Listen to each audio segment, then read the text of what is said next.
Elder Smith here. Now today I would like for us to continue where we left off in Genesis, and we're now in chapter 41.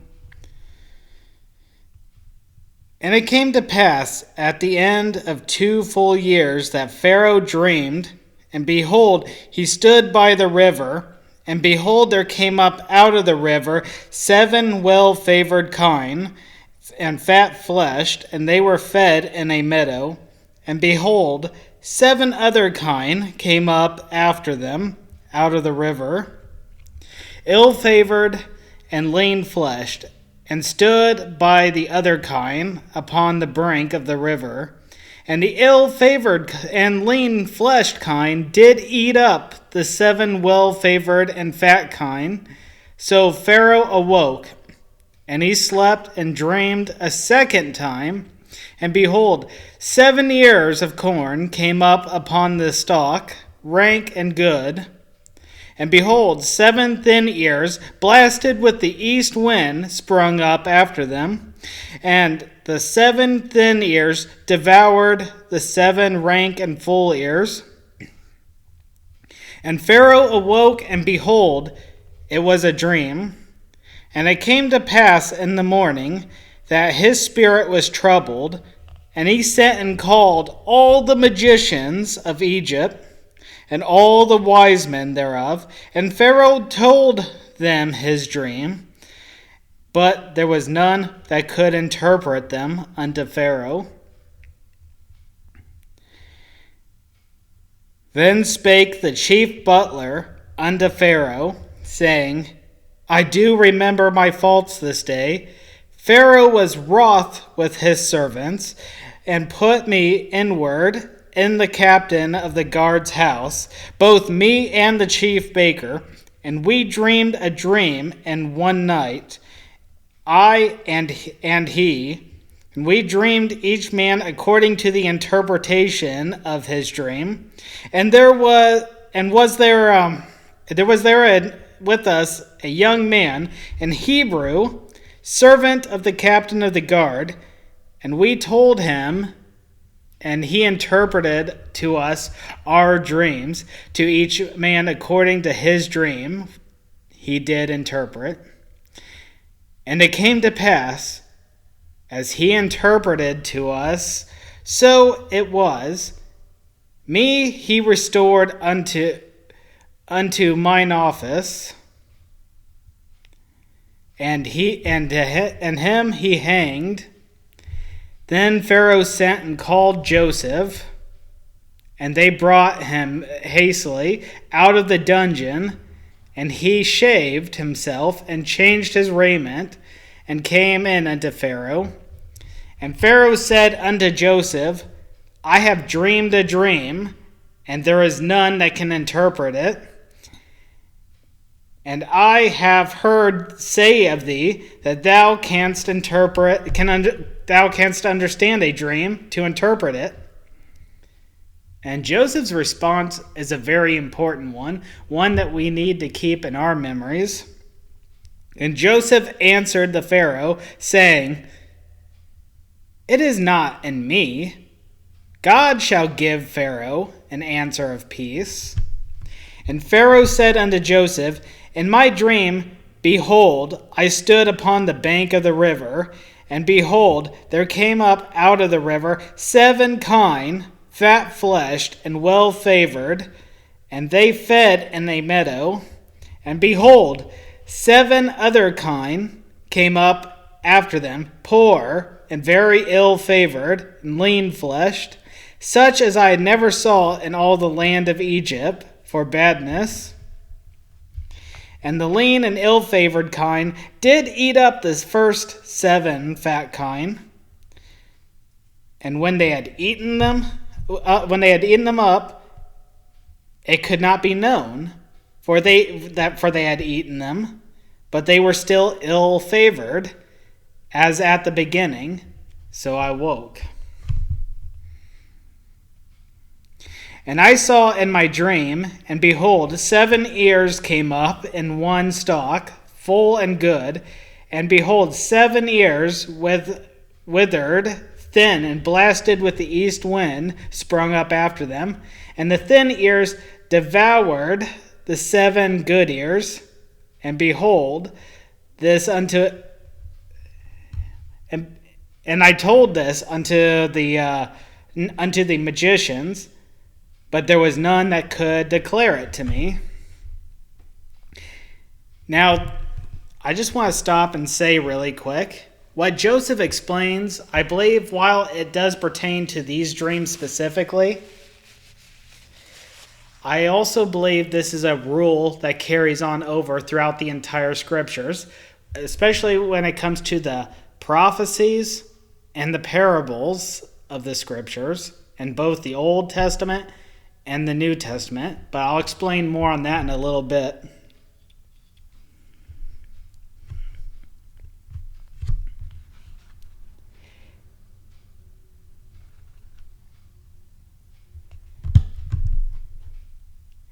And Joseph said unto Pharaoh, the dream of Pharaoh is one. God hath showed Pharaoh what he is about to do. The 7 good kine are 7 years, and the 7 good ears are 7 years. The dream is one. So what he's saying is the 2 dreams are the same dream.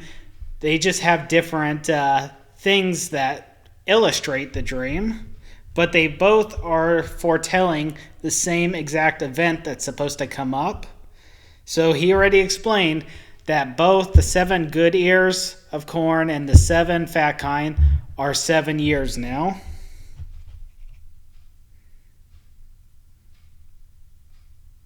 And the 7 thin and ill-favored kine that came up after them are 7 years. And the 7 empty ears, blasted with the east wind, shall be 7 years of famine. This is the thing that I have spoken unto Pharaoh.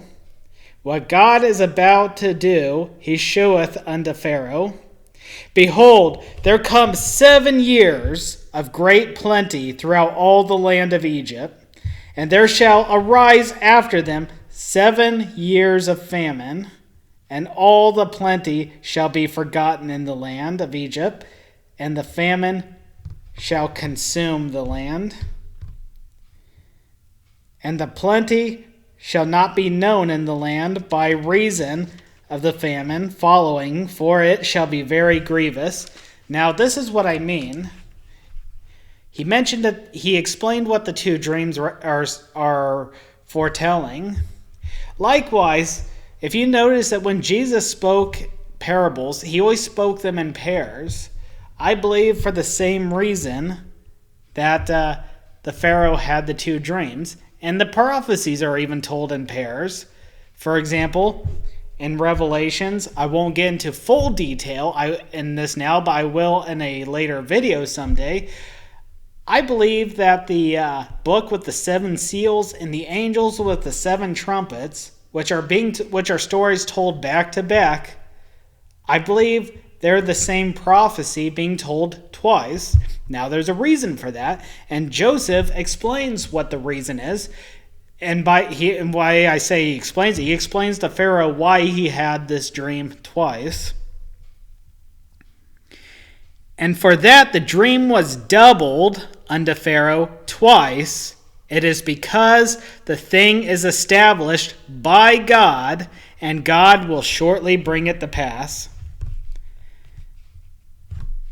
Jesus spoke the parables in pairs, and I believe the prophecies are told in pairs. For the same reason, the Pharaoh dreamed his dreams in pairs, because it was established by God, and that God would shortly make it happen.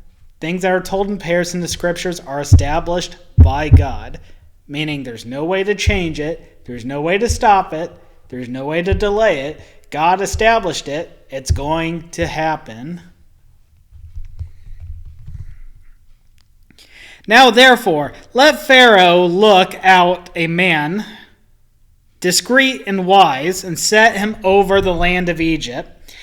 Let Pharaoh do this, and let him appoint officers over the land, and take up a fifth part of the land of Egypt in the 7 plenteous years, and let them gather all food of those good years that come, and lay up corn under the hand of Pharaoh, and let them keep food in the cities, and that food shall be for store to the land against the 7 years, the 7 years of famine, which shall be in the land of Egypt, and the land perish not through the famine. And the thing was good in the eyes of Pharaoh, and in the eyes of all his servants. And Pharaoh said unto his servants, Can we find such an one as this is, a man whom the Spirit of God is? And Pharaoh said unto Joseph, For as much as God hath shewed thee all this, there is none so discreet and wise as thou art. And thou shalt be over my house, and according unto thy word shall all my people be ruled. Only in the throne will I be greater than thou. So we finally are seeing that turn of events that we've been waiting for. It seemed like even with God blessing him, things with Job was getting, or not Job, but Joseph was getting worse and worse. He was sold as a servant to Potiphar. God blessed him. Then he was accused of something that he didn't do. He was thrown into prison. Yet God blessed him. He foretold the dreams to the 2 servants, the baker, the chief baker, and the other servant unto Pharaoh. But the servant forgot about him. But now he was taken out of prison.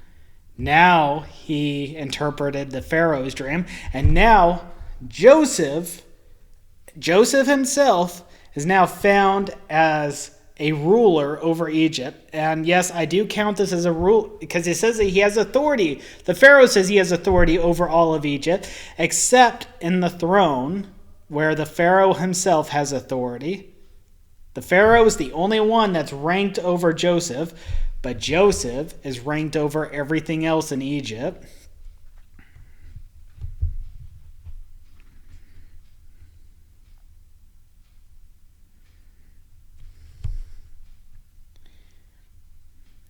And Pharaoh said unto Joseph, See, I have set thee over all the land of Egypt. And Pharaoh took off his ring from his hand and put it upon Joseph's hand, and arrayed him in vestures of fine linen, and put a gold chain about his neck. And he made him to ride in the 2nd chariot which he had. And they cried before him, Bow the knee. And he made him ruler over all the land of Egypt. See, it even says that he made Joseph the ruler over all the land. And Pharaoh said unto Joseph, I am Pharaoh, and without thee shall no man lift up his hand or foot in all the land of Egypt. And Pharaoh called Joseph's name Zaphnath-Paneah, and he gave him a wife, Asenath, the daughter of Potiphera, priest of On.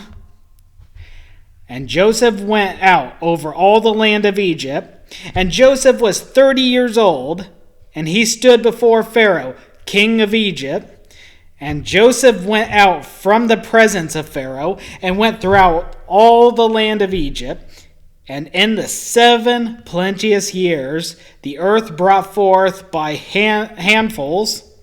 And he gathered up all the food of the 7 years, which were in the land of Egypt, and laid up the food in the cities, and the food of the field which was round about every city, and he laid up in the same. And Joseph gathered corn as the sand of the sea, very much until he left numbering, for it was without number. One moment.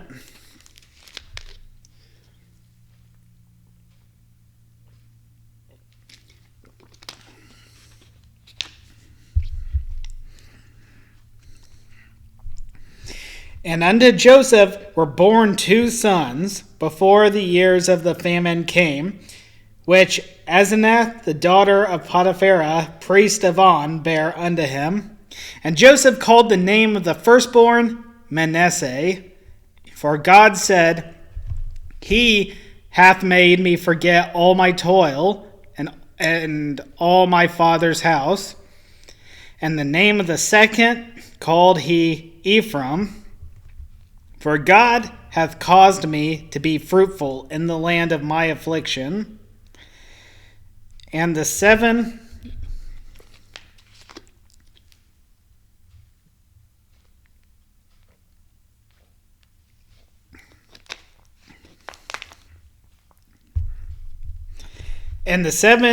years of plenteousness that was in the land of Egypt were ended, and the 7 years of dearth began to come according to, as Joseph had said, and the dearth was in all the lands, but in all the land of Egypt there was bread.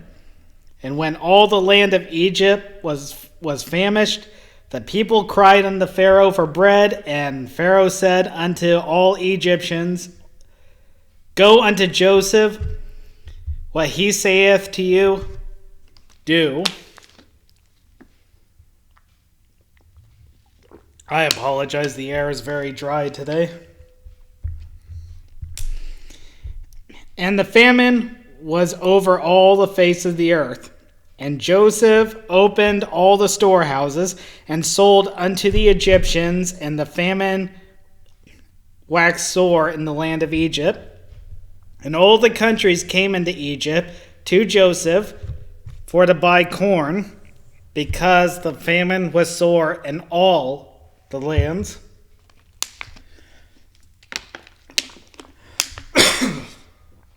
Excuse me. Anyways, not only are we seeing the turn for the better for Joseph now, but we just learned an important rule about when things are told in pairs throughout the entire scriptures, it proves that God's establishing that it will happen. I hope all of you got a special blessing out of this. Anyways, remember to study, to show thyself approved, rightfully dividing the word, put on the whole armor of God, and fight the good fight.